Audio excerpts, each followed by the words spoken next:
Dalam sebuah strategi perang ada yang dinamakan dengan propaganda. Propaganda adalah pesan yang disampaikan berulang-ulang.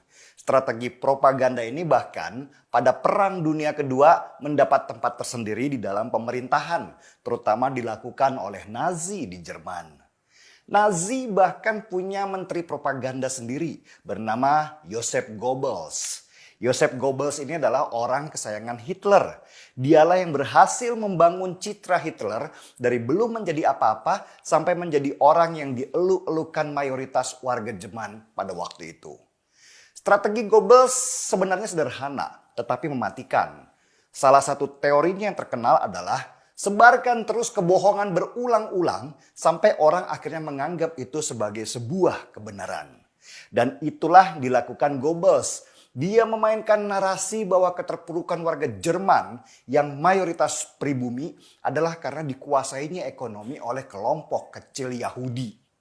Goebbels terus mengeksploitasi penderitaan warga Jerman dan menunjuk ras Yahudi sebagai biang dari segala masalah dunia. Warga Jerman yang hidup dalam kemiskinan akhirnya merasa apa yang disampaikan Goebbels lewat informasi-informasi yang disebarkan lewat kelompok bawah tanah adalah sebuah kebenaran. Mereka sedang mencari pembenaran. Kenapa hidup mereka miskin? Dan kemiskinan yang mereka hadapi setiap hari hanya bisa diobati dengan ilusi kalau kelak sewaktu-waktu mereka akan kaya, menguasai negeri, dunia, dan bisa menegakkan kepala. Goebbels sangat paham situasi ini karena mempunyai banyak intelijen yang memasok informasi apa yang diinginkan oleh warga Jerman pada saat itu. Dan semua ilusi warga Jerman yang menderita dan butuh harapan itu diwujudkan Goebbels dalam satu sosok, sang revolusioner, sang pencerah, orang yang akan membawa Jerman menjadi pemimpin dunia, orang yang akan mengangkat mereka dari keterpurukan. Namanya Adolf Hitler. Hitler adalah orang yang cocok sebagai simbol bagi Goebbels. Dia orator ulung, dia ideologis. Kebenciannya pada Yahudi terpupuk oleh pemikiran dalam pengalaman dia sehari-hari yang miskin. Dan Hitler pun menjadi kandidat untuk dibesarkan oleh kelompok pengusaha fasis yang ingin merebut ekonomi dari kelompok Yahudi. Mereka tergabung dalam Partai Sosialis Nasional atau disingkat Nazi, di mana Hitler dijadikan pemimpin mereka. Goebbels kemudian merancang beberapa gambar Hitler dalam posisi yang sudah diatur untuk memainkan persepsi publik. Maka bermunculanlah baliho-baliho Hitler di seluruh Jerman dengan slogan-slogannya yang heroik. Seperti ras Arya adalah ras terbaik di dunia. Sampai narasi kebencian bahwa semua masalah itu karena Yahudi berkuasa.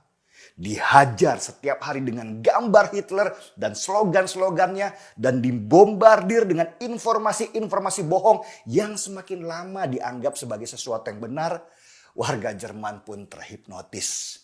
Mereka akhirnya mengangkat Hitler sebagai sosok yang akan menyelamatkan hidup mereka dari penderitaan, kemiskinan, keterpurukan, dan dari segala masalah mereka sekarang. Hitler menjadi nabi baru dan sosoknya diagung-agungkan.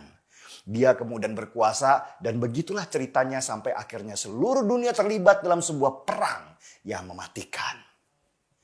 Model yang sama dengan yang dirancang Goebbels di Jerman terjadi di Indonesia. Coba perhatikan saja narasi-narasi yang beredar banyak di media sosial. Kebencian terhadap Cina, bangkitnya PKI, ditindasnya umat muslim di Indonesia yang mayoritas adalah narasi-narasi bohong yang terus disebarkan untuk membangkitkan ketakutan dan membangkitkan kebencian yang nanti akan berujung pada sebuah revolusi besar. Dan untuk sebuah revolusi dibutuhkan sebuah sosok yang mirip Hitler.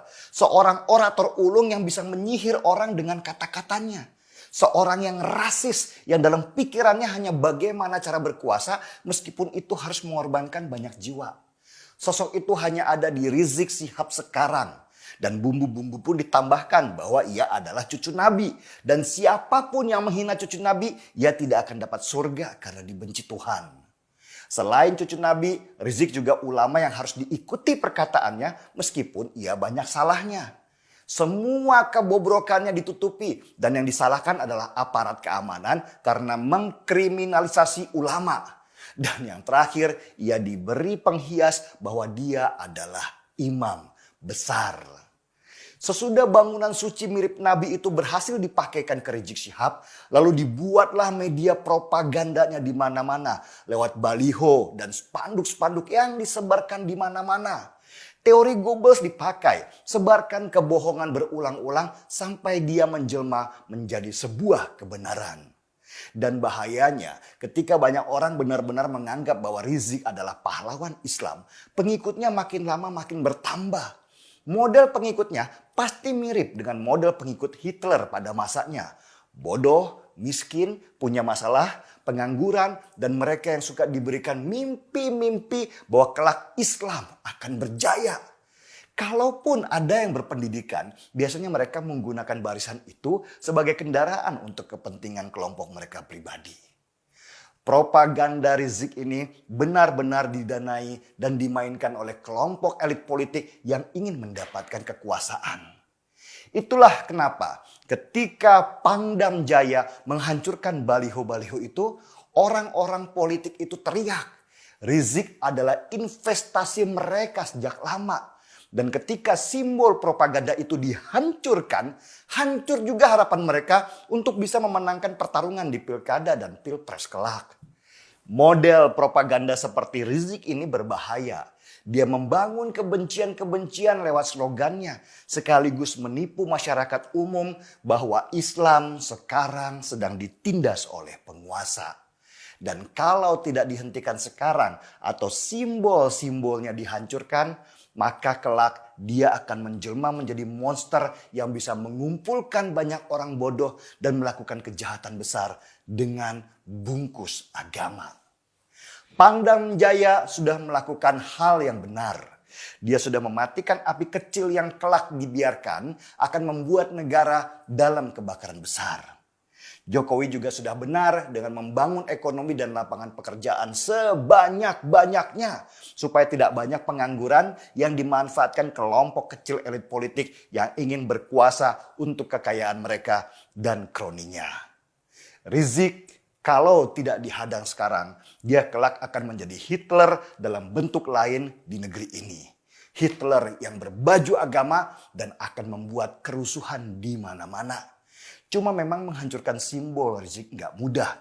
Kalau ia dihabisi dengan cara keras, akan muncul Rizik-Rizik lain yang mungkin akan jauh lebih gila dan satu saat kita akan lebih repot menghadapinya. Mumpung dia belum menjadi besar, mari kita hancurkan simbol-simbol mereka dan tumbuhkan simbol baru tentang keragaman, kebinekaan, dan persatuan atas nama seluruh bangsa Indonesia. Seruput dulu kopinya.